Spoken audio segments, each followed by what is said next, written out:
getting started in real estate, it's just be a sponge, be around the office, be around the top producing people, ask a ton of questions. There's no such thing as a dumb question. You need to show your personality because nobody else is doing it in the real estate world. Get hungry, get after it.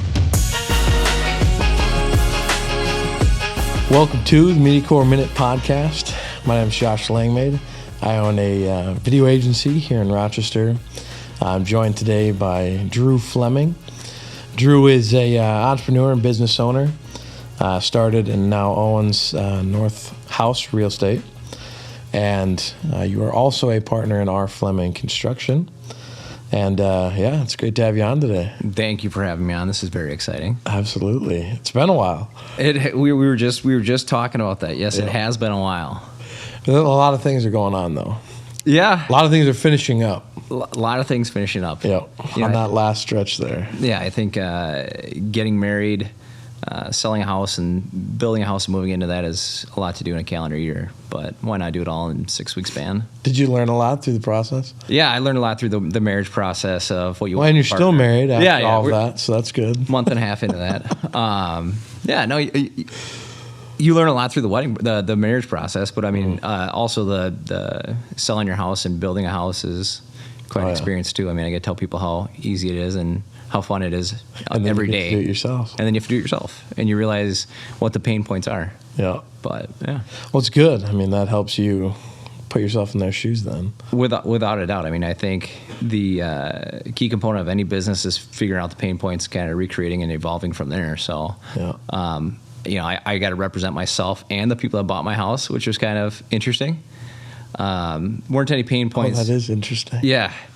Weren't any pain points in regards to that, but it's just, packing up a house, especially in December, and getting moved out. And in beautiful Minnesota, when it's negative 20. That was the best part too. Is like the first true snowfall we had was that Saturday. So we got hit pretty good then. The moving company was supposed to be there at 8:15 a.m. and they called me like, we're on our way. So I'm like, all right, cool. I'm gonna go out, start the snowblower, get it going. Snowblower won't start. So call my buddy down the street. He comes walking his snowblower up the street to do my driveway. Neighbor, he's like, yeah, you can use mine too. So we got it all done. But then it's like, even when they delivered the furniture was when we had another snowfall. So I guess if anyone wants to know, just tell me to move. That's right. Yeah. I was trying to think, because we've known each other for a few years now. But like, what was that first time that we met? And I think I had reached out and you were in your old office. I think I sat down with you and your sister to talk about like a neighborhood video for R Fleming or something like that. I was trying to put a finger on it too, and I was trying to remember like which property was the first video we did, or if we did the 100 Acre Woods neighborhood first. We might have done a property first, but I feel like that was pretty early on when we just did like the kind of drone video, what properties were still open.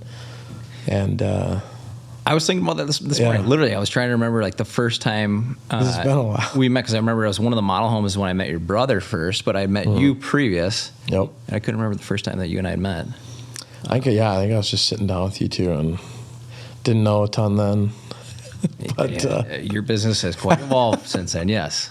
And it's funny too, is like looking at like the first videos that we did for property videos, very similar to kind of what a lot of people see as far as just like how, okay, great, we're going to do a walkthrough video showing the properties. And now it's like anytime we talk about doing content, it's like, what can we do that's going to be so different? How crazy can we get video? Yeah. And that's what I like. I think, and you were the first person to tell me this, is you got to show your personality in these videos because, A, no one's going to watch after the first 15 seconds unless it's a really killer property. It's just like, you need to show your personality because nobody else is doing it in kind of the real estate world as far as agents. Yeah. I still tell like agents, when they're asking about a property, I'm like, yeah, you can, but like, what are they really buying? They're buying into you, or they, do you need this first of all? If you're going to spend the money, is there other ways to spend it that are better? Things like that. And we just, I think that's what really helped us grow, was looking at what we're doing differently and just changing. Hey, you tell us what to do, we go do it. we'd try to be, whatever on price, but it just changed to like, hey, I understand what you're doing, and like, let's think about your customers and clients and whatever. What do they want to see? Right. But yeah, I mean, the other piece of that too is, like we said, just doing something different. But the shelf life on a video, for a property, it's like, all right, as soon as that thing's sold, like, all right, now is it gone? As far as like, what are you gonna do for marketing? You're just gonna throw it away because the house already sold. But like some of those videos that we've done that we had like a lot of fun with, right? I'll still go back, not because I'm just like an egotistical nightmare, but it's just fun to kind of go back and watch the videos. But some guy, because I ran an ad on one of those larger properties that we did, when you had me get a bathtub and we were opening beer bottles or whatever else. Some guy commented on my Facebook ad, and he's like, "This guy seems just like my neighbor, like just kind of like a normal dude."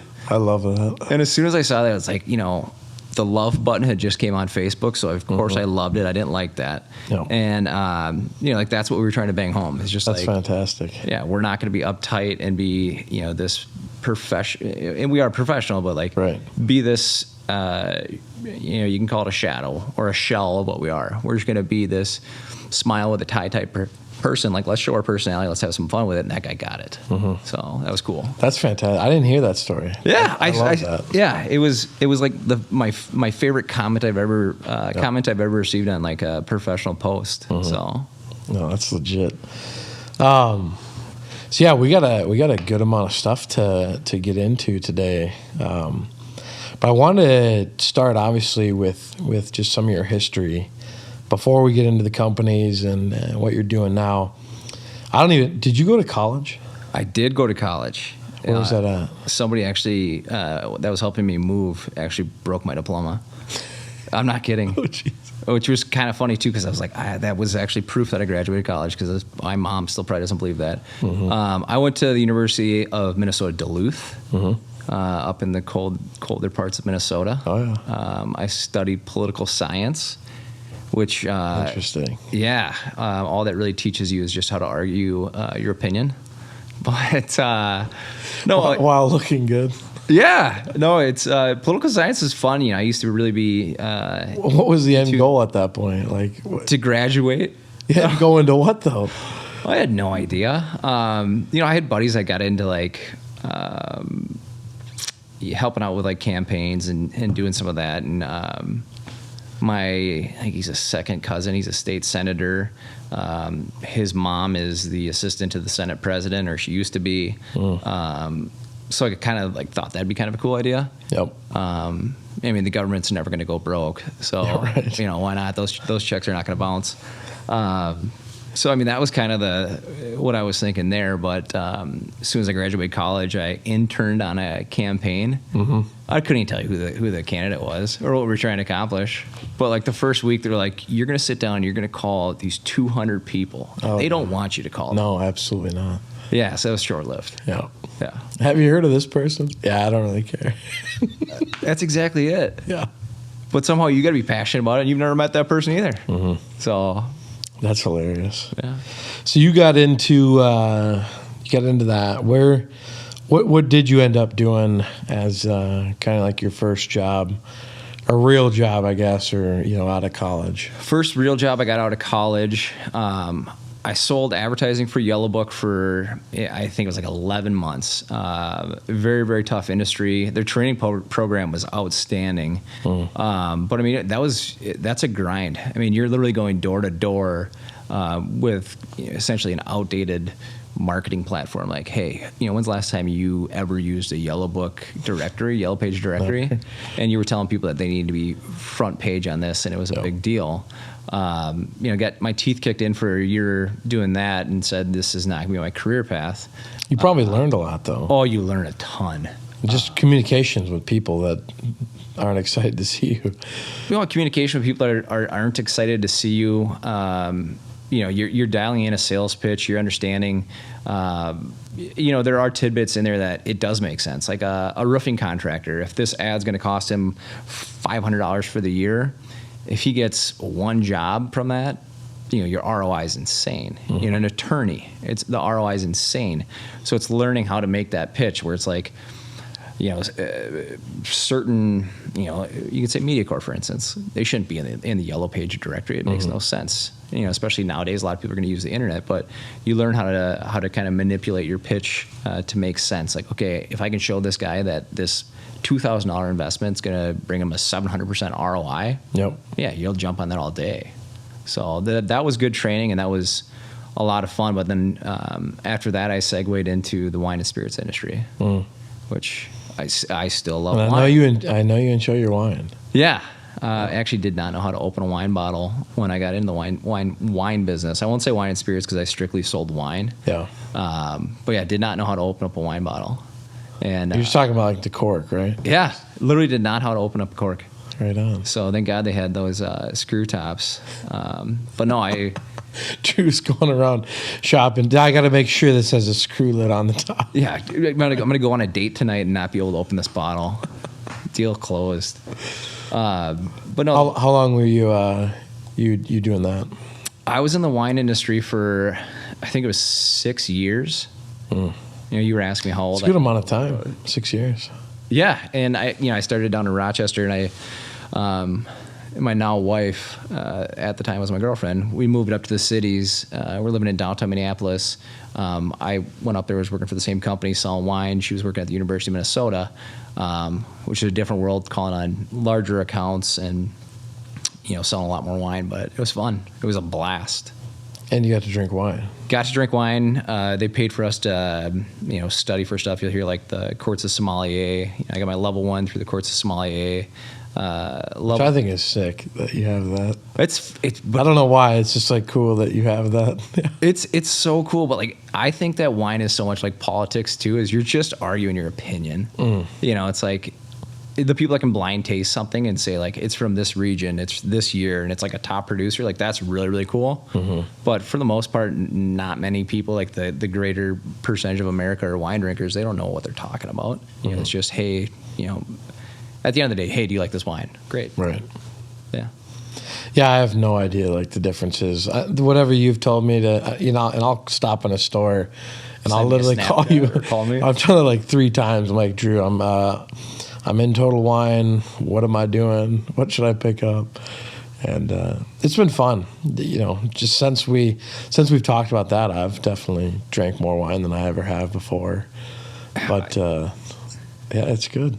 Yeah, it's wine's a passion. You got everyone's got their poison, I should say, for people that actually consume adult beverages. But like for me, I just always enjoyed wine. So what did you learn in the wine industry that you think you took over to just what you do now? The big thing for me in the wine industry was just becoming like obsessively knowledgeable about everything. So with wine, being grown all throughout the world, what region grows certain grapes, like why is this important? Why should a store carry these wines?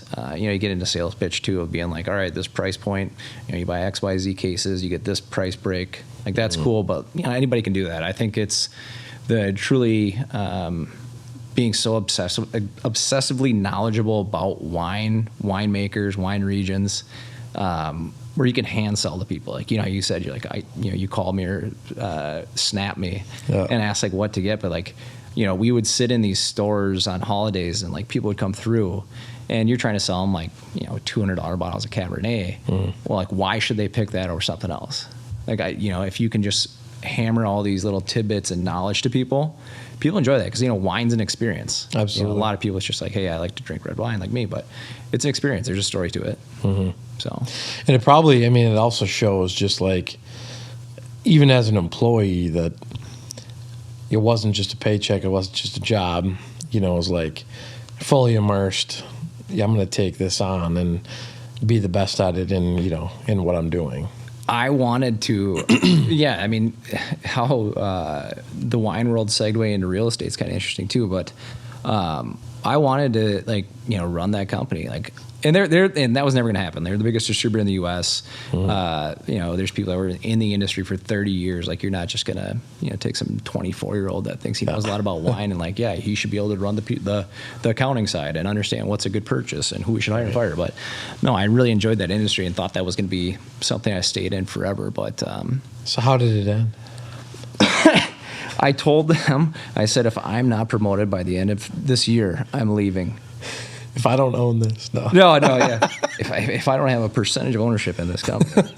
No, I honestly told them that by the end of the year, if I'm not promoted to like a manager or key account manager, like I'm out. Mm-hmm. And that didn't happen. You gave them a year to kind of... Oh, it was like 4 months. Okay, yeah. Because not to pump my tires, but it's like I was their number one sales rep. Mm-hmm. I had all the big accounts in the Twin Cities.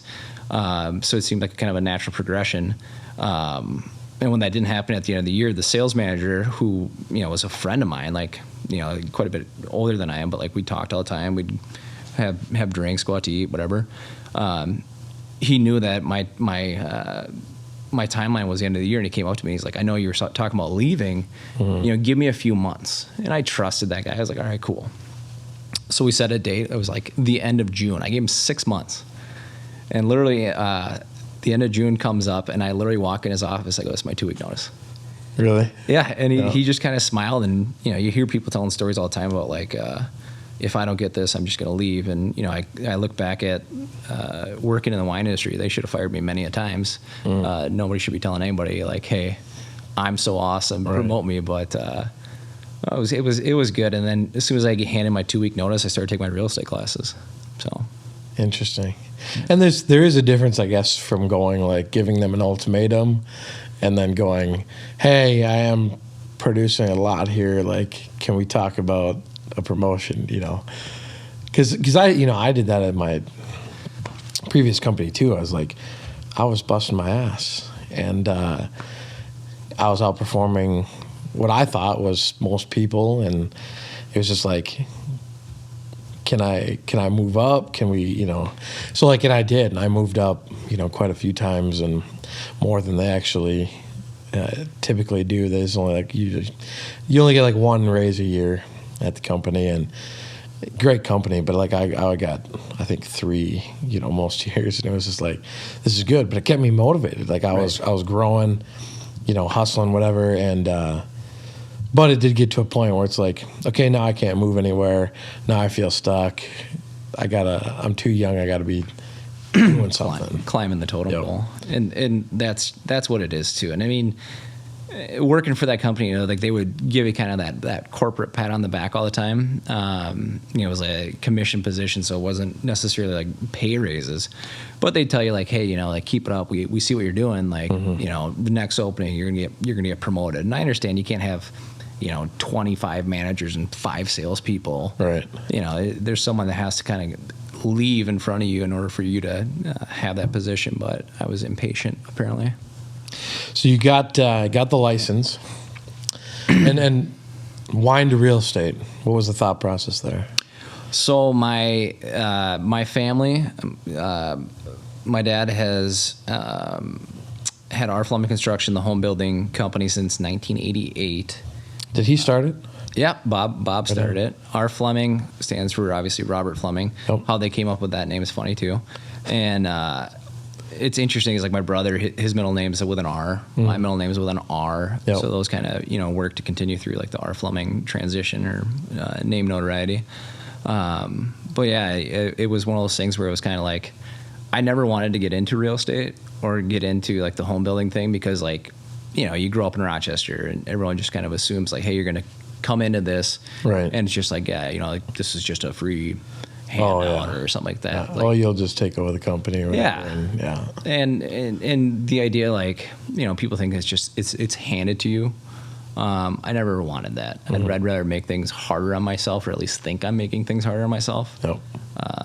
So that was kind of why I didn't want to get into real estate. But when I did decide to make the plunge, I'd been talking to my dad, and he was kind of telling me, how things were going in Rochester. At the time they just purchased a development in Southeast Rochester that they were kind of working through, and he was talking about buying more land in Northeast, and he's like, we're planning to grow this thing. It'd be a great opportunity for you. I think you'd be okay at it.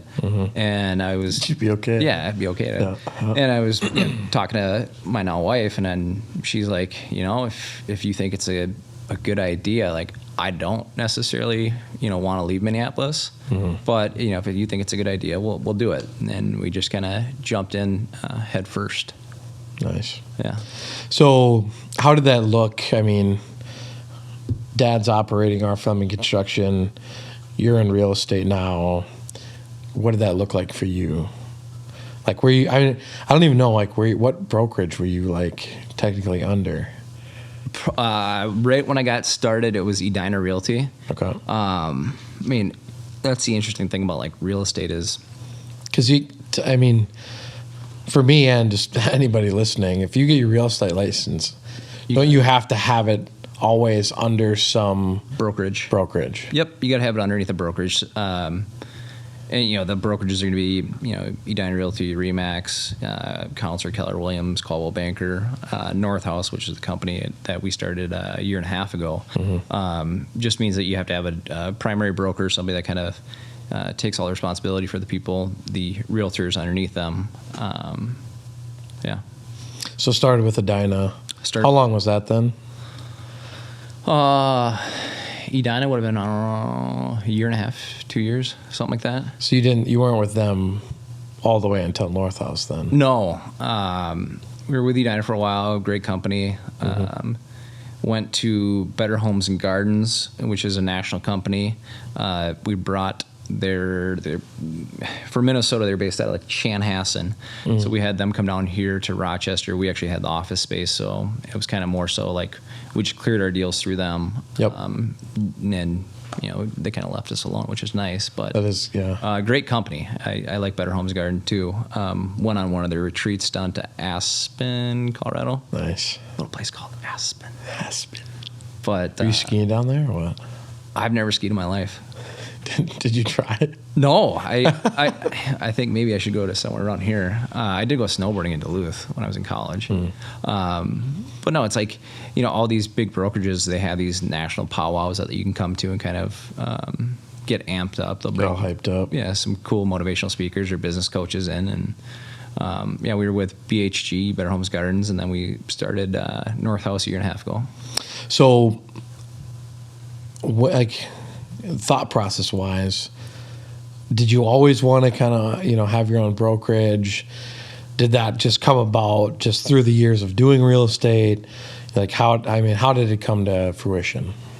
The idea of creating Narthos and starting an independent brokerage or real estate brokerage altogether was just kind of like controlling the message, controlling the marketing.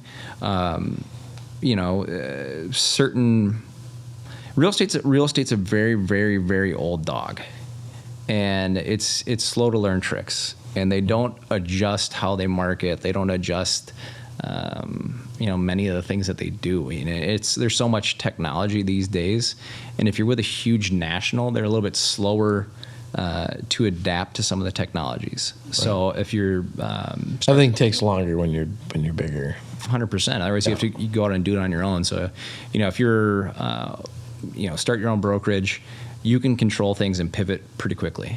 So, when you're talking CRMs or websites or, whatever an agent may need, being able to just call one of those companies and be like, hey, can I get a demo tomorrow? I want to see how this works and how it can apply to our business.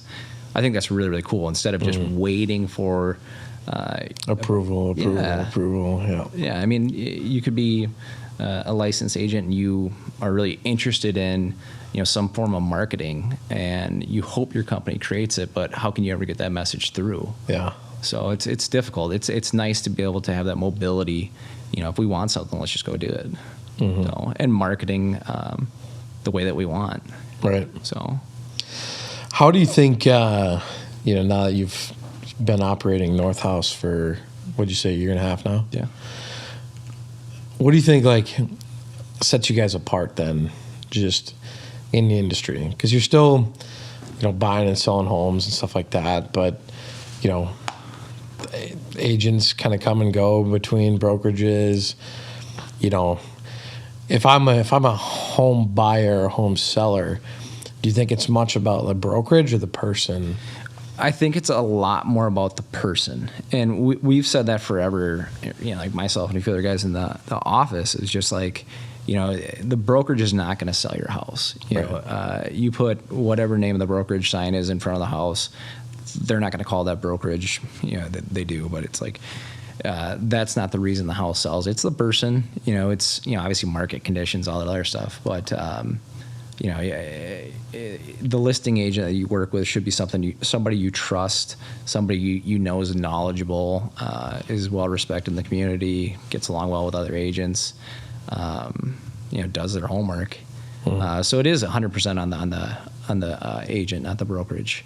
But the nice part too is like Narthos, what separates us from other brokerages, when we established the company, it was supposed to be like a housing solution company.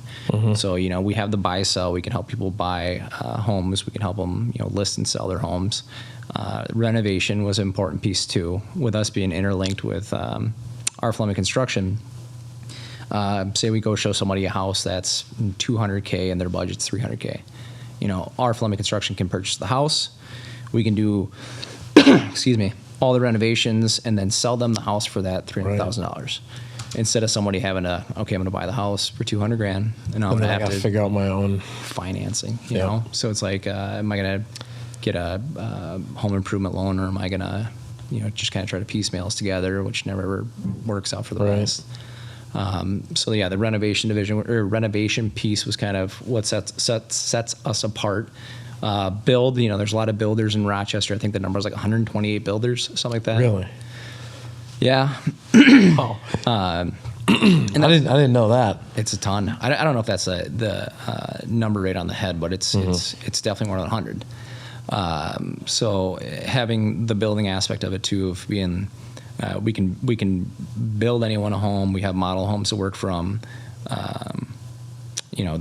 I can jump into that piece too. It's like we have an in-house architectural designer, so we can design anything from scratch. You can take concepts off the internet. We can literally design however crazy, creative, or plain Jane house you want. So the build part was very essential and what sets us apart. And then communities. We're tied to a land developer too, so we always have projects. We're not talking. What are we going to build on tomorrow? We are, but or what are we going to build on next year? We're thinking 5 years, 10 years down the road of where we buying land, developing, and be building houses. So is there things that you would say that you do more of, than other things? Like, do you help a lot of people with, new builds typically? Is there a lot of like the remodels? Because those are benefits that you guys have, but is that kind of like a typical client, or is it still just all over the board? It's kind of all over the board. I mean, we do a lot of builds, a lot of pre-solds, a lot of model homes. The renovation division, we've really started kind of going after that the past 6 months, I'd say, maybe 8 months, and we haven't really been marketing it. And that's more or less just people calling and being like, hey, I want, this remodel or that remodeled. I'm still waiting for the one person that's like, my budget's $300,000 and we're going to go look at a $200,000 house. We're going to buy it and do all the renovations, just because that's like HGTV type stuff. Right. And I think it'd be cool to kind of document that. Well, I mean, those shows are, they're blowing up all over the place. Yeah, there's so many home remodeling shows. It's crazy. It's cool. I mean, home remodeling is always very interesting too, though. Is like, houses built in 1950s. You start pulling back on walls. What are you going to find? We did one house that it felt like the roof was being held up by a shingle. So it's very, very dicey. But no, we still do a ton of buy sell. We do a ton of building, but it's so agent to agent. You get some people that I only want to. I suppose too, yeah. Like just like you said, like the agents, a lot of people work with specific agents, and that agent might do more of these, and this agent might do more of these typically. Yeah, and I think that, Rochester's not a huge marketplace where, like, say, you've got a ton of luxury properties, so this one person is only going to do those. I mean, everyone does a little bit of everything. But I do think it's important, though, is if you're going to work with a realtor on building, is they understand the process from start to finish. Every builder is going to be different. For instance, we'll buy the lot. If we don't own the lot already, we'll go buy the lot for you. We carry the construction loan, so we're handling all the financing through the build. It's just like buying a house at the end when the house is finished. Some people don't understand that. So it's like, I'm going to work with my agent. We buy this lot. Now this person's making payments on it. Well, they don't understand if that lot's going to work for their all-in budget. Well, now you own this piece of dirt that you can't build your house on. Yeah. I had a guy call me that had this is true. I had a guy call me that had this beautiful lot on this lake. And he's like, I'm like, what'd you pay for it? He's like, $200K. I'm like, what's your budget? He's like, $450. And, the total or on top of that? Total. Oh. So, yeah, I mean, like, the rule of thumb we always use is, like, your lot price should be 1/5 or 1/6 of your kind of all-in budget. Did you tell him, do you want a nice little cabin? No, I mean, honestly, like, the hard part about that is, like, imagine how thrilled that guy was of being like... Right, I mean, property's probably sick, yeah. Yeah, like, I just bought this beautiful lot on this lake. Like, I'm a fisherman, and now I can't put a house on it. Like, he's going to have to just either sit on it and make payments on that, or he's going to sell it. And then who knows what, so... Yeah, I could see how building you'd want someone that has done it a lot, knows the ins and outs, has an easy process, and can just handle a lot of that, especially if it's your first build. I mean, there's got to be so much that you'd have no idea about. And, like, I want to build a house. I'm just trying to figure out, am I building my first or am I building my second? It's, I'd say building first. No, I love, obviously the new construction piece. I just built a house, and going through that process for the second time was fun. You figure after your first time, you're like, oh, I know everything about this. Like, it's gonna be easy. But there's a lot of selections being made, and it's interesting. Is like, are these countertops gonna match these floors? And if I do it in this other room, how is that gonna work? So buildings, it's kind of like a jigsaw puzzle, but then when you get to the end, it's just like, this is awesome. I absolutely love it. So, price-wise, I mean, how's it look like, buying compared to building right now? I feel like houses they're still high. That's the hard part. They might stay high, but I'm just saying, like, they've just been high. Yeah, I mean, I'm not an economist, but it's Brian Buffini, who's a realtor, business coach, real estate coach. He does this outlook every year on his podcast, excuse me. And he was saying that he thinks 2022 is going to be the same thing as 2021. So it's going to be a lot more competition for buyers. You're going to see a lot more bidding wars. So, that's going to tell you that the existing real estate world, those housing prices should continue to climb, at least for this year. He was saying in 2023, it should return more back to like a normal market of, like, if you wanted to go buy a house, you could go buy a house and not have to have 10 other people wanting that house and getting a bidding war. Right. But as far as comparing like existing to new, that's tough to kind of talk about what that comparison looks like. I suppose it's about how crazy you want your house. How crazy you want your house. I mean, anytime you talk about, I had a realtor ask me once, and she was out of the cities, and she's like, how much for this house? And she shows me this blueprint. I'm like, what do you mean? Yeah. She's like, how much for this house? And it's like, well, those cabinets go to the ceiling. Do they stop short? What kind of flooring? Is it vinyl siding? Is it hardyboard siding? It's everything. So it's tough to put cost on it, but and material costs still continue to climb. Right. They're saying lumber's supposed to go up again, and sheetrock's supposed to go up 50%. So buying existing is expensive. Building a house is going to seem more expensive too. But the key component for all this, though, is still the interest rates. Yeah. With the interest rates still being so low, it's a good time to buy. Mm-hmm. And if you're buying in the right neighborhoods or buying in the right communities, it's still always a good time. Right. I think Rochester will continue to grow. It's growing, yeah. I mean, your business is thriving. You're in Rochester. I mean, Yep. you're seeing other businesses are doing well, so it's kind of a little KPI there is, your business is growing there. I like this area. Rochester's growing quickly. It's just, I feel like it's nice. There's a lot of business happening here. So I like it. I mean, and we're still expanding into new towns, whatever. Just because, again, I'm ambitious and I want to keep growing too. But I do like the area, and I could see Rochester being still like a central hub for a long time. Well, you guys are going to other states now too. Yeah, we're selling. I mean, we're doing videos all over, every state around Minnesota here, and we're doing some even further than that. And I try to keep travel costs low so we can, as long as we're not losing money traveling. It doesn't hurt to travel and go do a video in Texas or something like that. Right. Yeah, it's fun for us to be able to travel and see new things and do new companies and. But yeah, I mean, I like this area for sure. So we'll definitely have Rochester be a hub for a good amount of time. Yeah, there's a lot of people that there's a need for good videos. Oh, I agree 100%. Yeah. More people need to get their story out. Yes. Yeah. Well, so much of what we've done is just try to help educate companies on why it's important. Because they would go, oh yeah, video seems like it's growing. Great. Well, why? How do I use it? What am I going to put in it? People live on these. You live on your phone. We're living online. Just everything.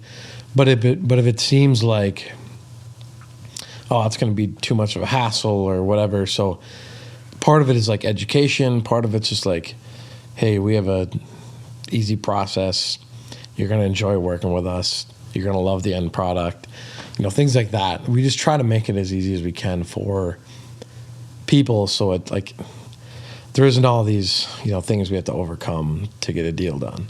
Right. Because we know that they need it, and we have so many people that are just solid.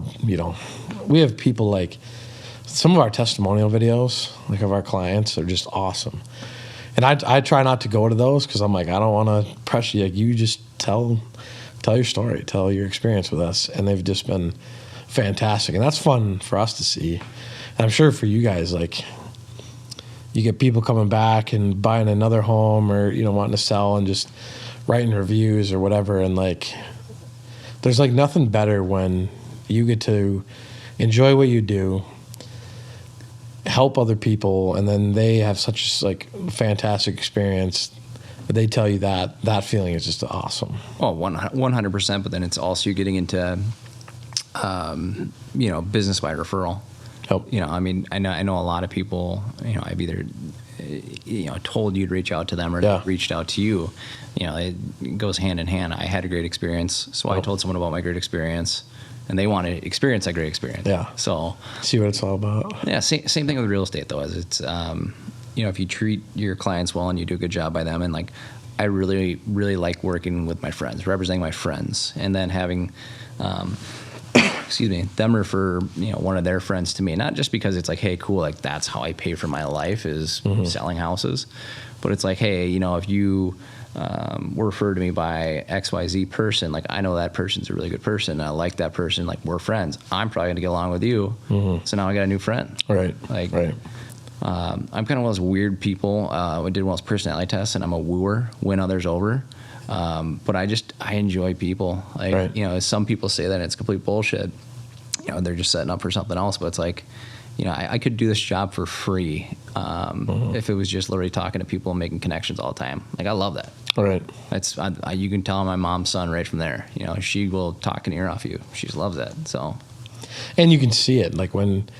You can tell when someone's being genuine or if they're just trying to bullshit you, and that's I think that's a huge part, especially in any kind of sales, relationship, communication. When you're with people, if you're not sold on your product or like whatever it is, like it's going to come out when you're talking to them. And that's why, I mean, I love what we do. I love the industry. I love our guys. I love all of our clients. And like, no one could say otherwise. It's like, right. This is awesome. Well, I think the coolest part about like what you guys get to do is like, you know, you get to hear a business's story of like, you know, why did we get into whatever this industry is? But then like the owners, like why did that person get into it? Mm-hmm. Like what excites them? What wakes them up every day to like still say like, this is like, right. You know, it's not a job to me. Like I love doing this. So like getting to hear business owners' perspective would be awesome. Yep. Yeah. Just the sheer, I've learned so much of just business ownership, entrepreneurship, industries in general. You know, I've learned, just crazy amounts because I have to like fully immerse myself like in their company, what they do, who they're trying to reach, whatever. We get to see their process, their operations. So it's fun in that sense to just dive into like other people's lives almost. Like, you know, we get to just hop into a new company and be like, hey, we're like, let's be a part of this so we can really show, you know, who you guys are kind of thing. That's honestly, you know, I'm not saying this to be a cheerleader, but it's like, you know, I watch your videos. I'm like, that'd be cool to be there to experience that. Like, and you're not just, you know, watching a video and, you know, I think a reason a lot of people like video, or like why I like videos, it draws emotion out of you. Right. You know, like this was shot so well and you showed these things and it just made you feel a certain way. I mean, that sounds a little bit butterflies and rainbows, but, you know, it's real. Yeah. You know. What, being in just real estate and in business, I mean, I'm sure there's things that you don't love and things that you do love, you know, in your industry. You know, what do those kinds of things, you know, look like for real estate specific? Because a lot of people listening and stuff like that are interested in business. They're interested in like investing. Real estate's part of that hugely, you know. So let's chop that one up. Yeah. Let's unpackage that. Like, what are the things that we like about real estate? Like, as far as like the career part, like, what do I enjoy about being a broker or owning a brokerage? You know, it's you know, there is a lot of fun as far as like helping a first-time home buyer. Mm-hmm. Like, you know, certain people, it's like I saved up all this money to buy a house and like handing the keys on closing day. You hear a lot of agents say that, and like sometimes it sounds a little Hallmarkish, but that's real. I mean, you get certain people that are like honestly so grateful for your efforts. I mean, if you write, you know, 10 offers on 10 different properties and they lose out, and that one time you get to call them and say like, hey, you got this property. Like, I've had people cry. Oh, I bet. And it's, you know, like sometimes I'm a little bit too Tasmanian devil, where I don't, you know, take a second to just kind of like, you know, like actually feel and hear what someone just said. Mm-hmm. But like when someone cries and they're like, you know, this is awesome, I just got a house. Like, that's a really, really cool feeling. Mm-hmm. You know, selling property is obviously a blast too when you help someone, you know, sell a house for way over asking price, and you know, say they didn't think the house was valued at what you thought it was valued at, like you thought it was higher than what they did. Mm-hmm. You know, showing people that their investment paid off and they're making a ton of more money is huge. Then building's just a blast too, because it's, you know, that's the creative side. Right. You're starting from scratch. Like, this was an idea, then, you know, Jason designed it on CAD, and it's a blueprint now. And then we got the dig day, where it's like, oh, cool. Now you go out there and you see this huge footprint of like where the house is going to be. Mm-hmm. Then all of a sudden it's stick framed and you can go walk through it and you're just like, this is awesome. All the way to the end of like walking through this house that, you know, a few months ago was just an idea. Like, that's cool. Mm-hmm. To me. Absolutely. Yeah. Yeah. The physical product and just what we can do these days with the homes and everything. Yeah. That's sweet. I mean, I'm pumped to build, you know, whenever that is, just like the cool, unique things that I would want in my house that I've seen, or, you know, whatever. And just to have that built one day, walk in, like, that's going to be sweet. It's fun. Yeah. You know, the house we just built, we joked around about doing this for years, is doing a human car wash hour. Did I tell you about this? No. Yeah. So, count on me to try it. It's just like essentially this oversized shower. It's like 14 feet long. It's got 2 entries and it's got shower heads everywhere. It's like you could basically just kind of walk through it. Stupid idea, but it turned out it was really, really cool, and I love it. Yep. But that's why you build. Try crazy stuff. Like we did a hidden pantry. It looks like a regular kitchen. You walk through these pantry doors, and there's a pantry in the back, and it's got a sink and all this. Like, it's just cool. So, yeah. Is there like a secret man cave or anything like that? No, ran out of the budget for that. No, the basement's got a wet bar, but no hidden like bad cave bar. One of my friends is he's saving up to do a remodel. He wants to do a Prohibition style bar that's hidden behind a bookcase. Sick. Yeah. So like once again, it's like you hear cool ideas like that. It's like we can do it. Yep. Like let's sit down and let me know when you're ready. Let's do this. Yeah. Yeah. As far as like stuff you don't like about real estate, like from the work side point is there's nothing that you really don't like. I mean, it's like the only time people are like, oh, I hate real estate is, if there's the other person on the other side of the transactions, maybe not as responsive as you like, but that could just be they don't communicate the same way you do.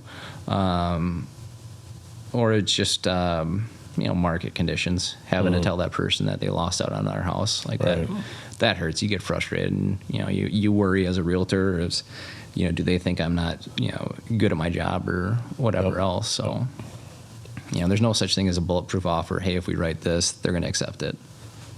It's not. You don't know what the seller's thinking. I had somebody go with my offer solely because the seller knew who my buyer's parents were from years ago, and my buyers didn't know who the sellers were. Interesting. Yeah, it's kind of cool. Huh. I mean, we do less real estate now because just early on we did a lot of homes and things like that, so we know it a bit, and I feel like it's also one of those industries where you can have like really high highs, but then if shit's just not working out, like it can suck, and obviously there's again market conditions and just things like that, but we know a lot of people in it, and like I know they can be freaking pumped, things are going good, and then it can be like, I hate my life right now. It can be such a roller coaster, but it's like I feel like that's sales kind of in general, and just sales, and there's so many licensed agents in Rochester, so it's like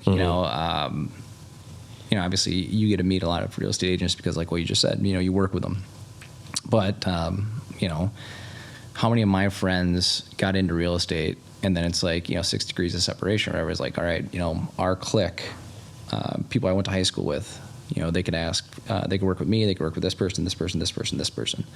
So it's like there's not ever a guarantee that you're gonna consistently have clients to represent. You do your best to make sure you always have listings and buyers and et cetera, but there's no guarantee to it. But that's being self-employed. I think. Yeah. And a lot of people assume. I think this is kind of like the ongoing joke in real estate. It's like, hey, I get my license now. I'm going to be cashing checks and snapping necks. Like I'm going to drive a BMW and I'm going to make $250,000 a year just because I got my license. Like that's not how it works. Yeah. And I think it's like 80% of realtors fail after the first year or 2 years.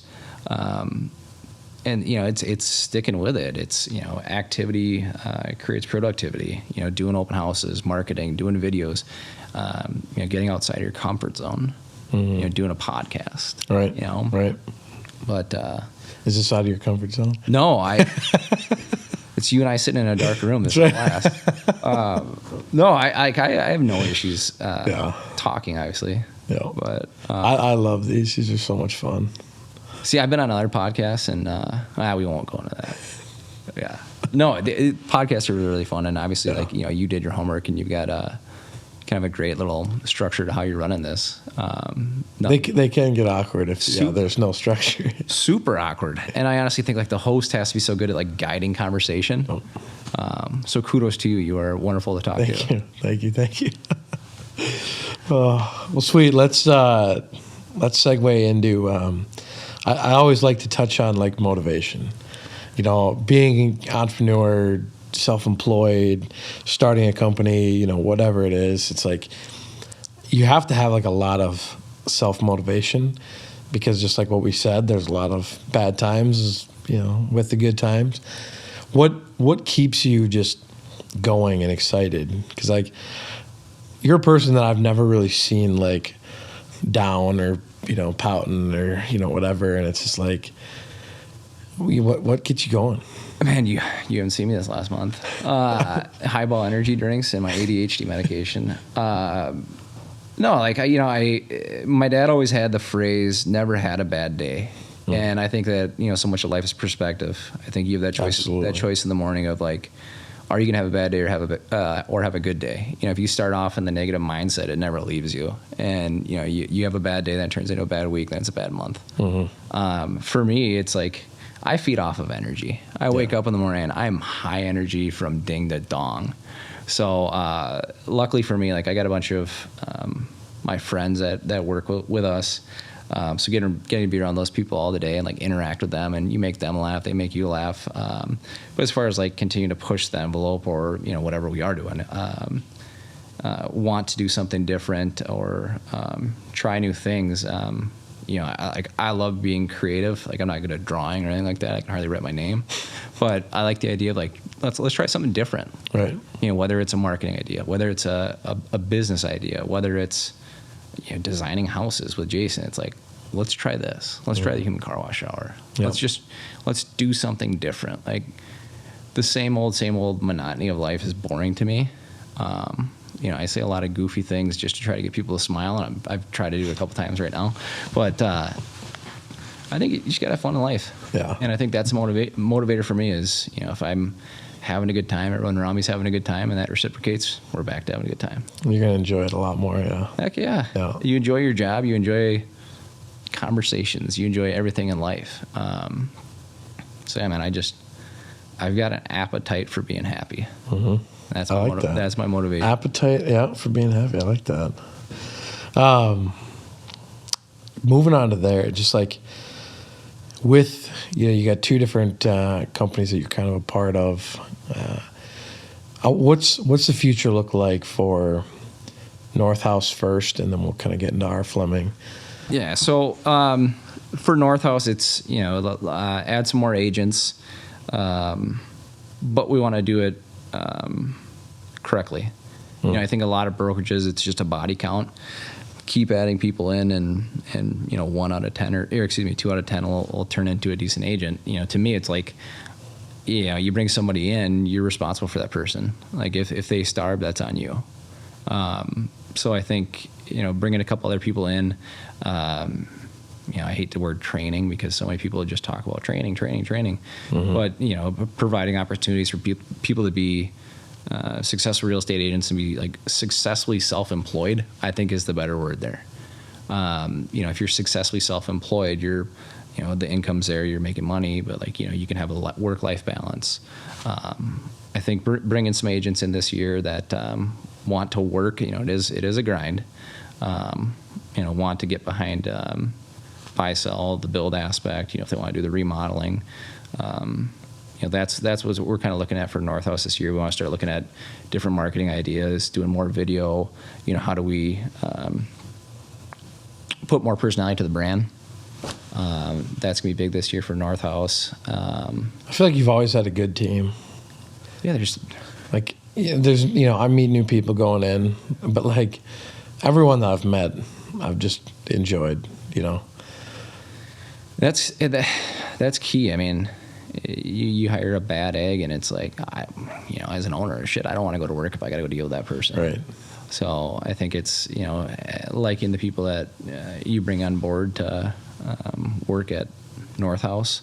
You know, you want to be around them, and you want to see them successful. You know, it's like another thing is, it's not work, and it's not hard to give someone your time to benefit them if you like them and they put in the effort. So it's interesting. And you know, one of my friends got into real estate 6 months ago, and he lived with me. He lived with me for 6 months, and it was was cool, but I think my wife probably was a little annoyed of it, because it's like, we go to work in the morning and we're still talking about work at night, and he's asking me questions, and we're like, that dude got the best training ever. Him and I always joke around about it, because it's like, it wasn't like he was going to the office for 3-4 hours of the day and, doing putsy stuff of like clicking through the MLS or doing a net sheet. Like, I'm taking him to job sites. I'm taking him to listing appointments. I'm taking him, to go look at houses with buyers. Like, that was really, really fun. I forgot how we even got to this and what the question was. Like, once again, ADHD hamster wheel. That's how podcasts go, though. I mean, you start talking about something that you just kind of just keep traveling down a different road. And, what was the goal for Narthos? Yep. Yeah. So it's continuing to grow the brand, add some more agents, have some more fun with the company. Do you have do you picture like a certain scenario that you want it to get to, or like end up as, or you see yourself doing, and this could be, any amount of years down the future? I should get better at like what a 5-year plan is and a 10-year plan, and like everyone, every brokerage has like a spreadsheet of, or a way to look at their numbers of being like, all right, here's where we really start raking in the cash or whatever else. I wouldn't say like in 5 years I want to have 3 offices or anything like that. Like right now it is so we're focused on making sure that the people are there, are making the amount of money that they want to make, continue to grow those people. Once again, I don't think the answer of just being like, in 2 years, I want to have 20 agents. I think initially I said that to you. I was like, I want to have 15 agents by this time next year. But it's like, when you're involved with it, bless you. Yeah. Wait, that wasn't a sneeze. Excuse you. No, it's not necessarily about like how many agents you want to have right now. I think it's slow growth and making sure you're doing it the right way.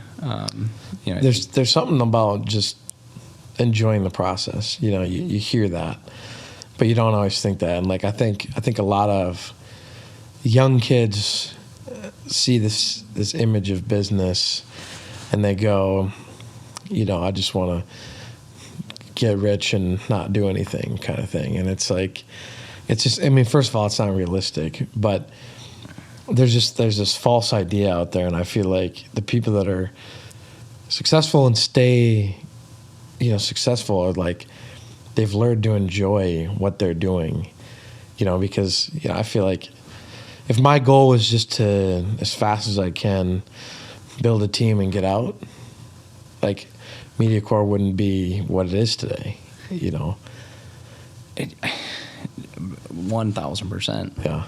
You are growing, but it's like you're doing it the right way. You're adding a body here, a body there, when you're ready for it. And I'm kind of putting those words in your mouth. You might think differently.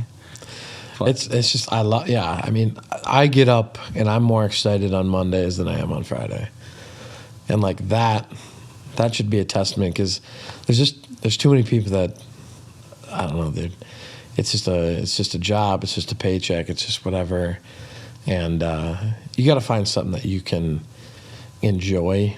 And like, I love our team.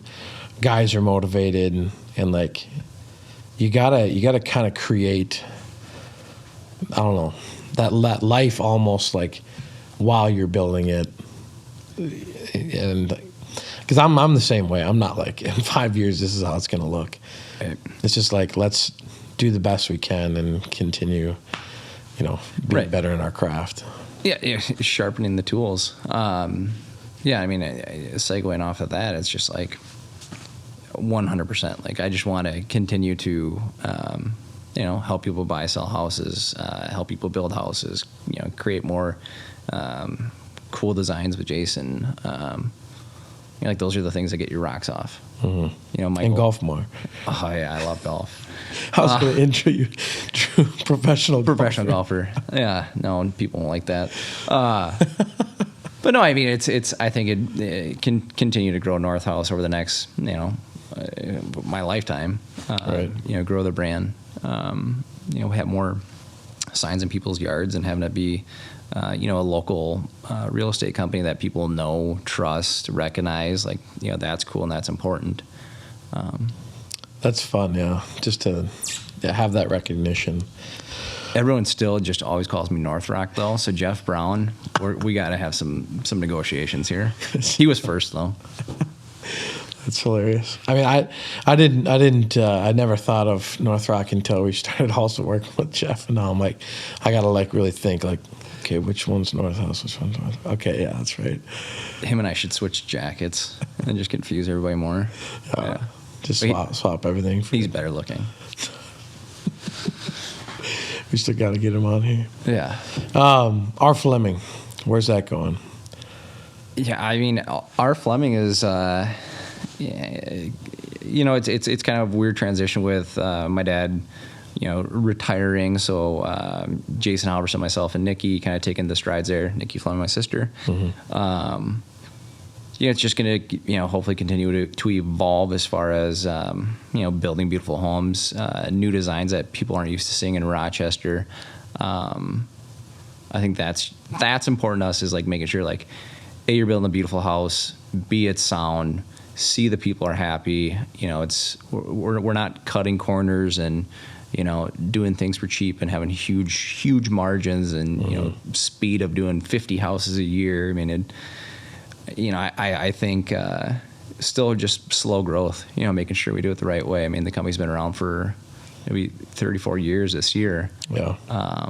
And just continue to do it the right way. I think my dad, you know, for his career, he's always, you know, done a remarkable job of, you know, not cutting corners, not pissing people off. I mean, I can't tell you how many times, you know, someone will call, you know, 2 years into owning the home they bought and built and saying like, hey, I'm having an issue with this. And he's like, yeah, I'll take care of it. Like, that's cool. You know, you take care of somebody, right? Even if they don't even necessarily know, like, hey, yeah, he footed the bill for that. Like, it was outside of your warranty.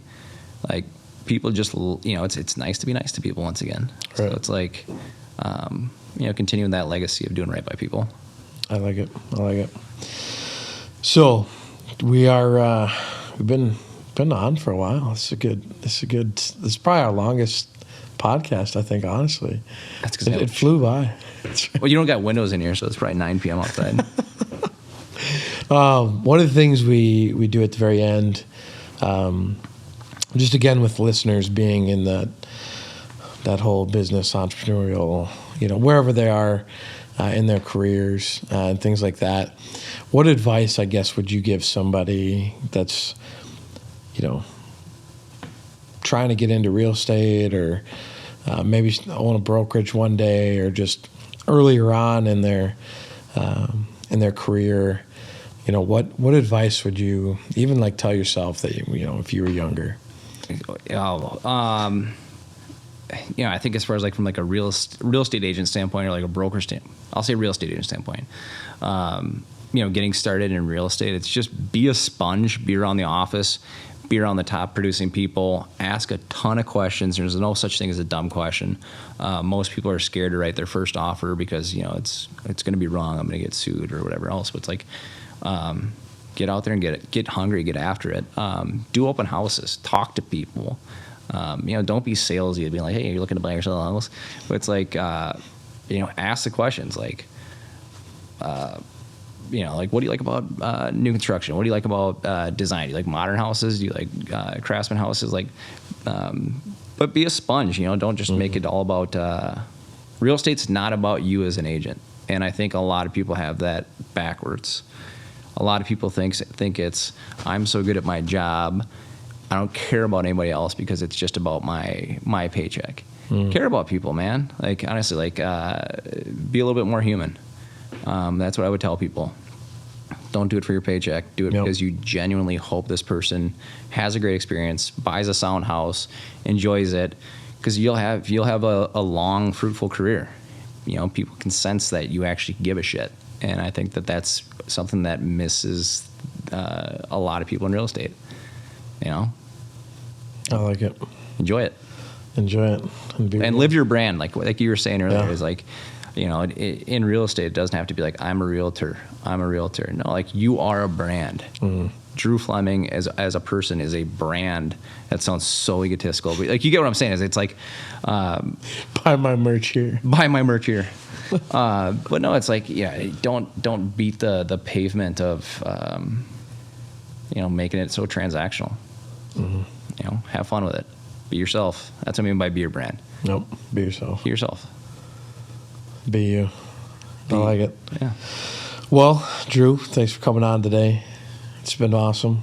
Learned a lot. Hope the listeners have, gotten to just learn nugget here, nugget there. Maybe they're going to make a career change now. Maybe they'll go into wine. They might get into booze. Yeah. That's right. That should come with just like a forewarning of like, you'll have monthly sales calls where you start drinking red wine at 8 a.m. So maybe don't get into the wine industry. I don't know. That's right. Well, awesome. Any listeners, thanks for tuning in, and we will see you guys on the next one. Beautiful. Thank you.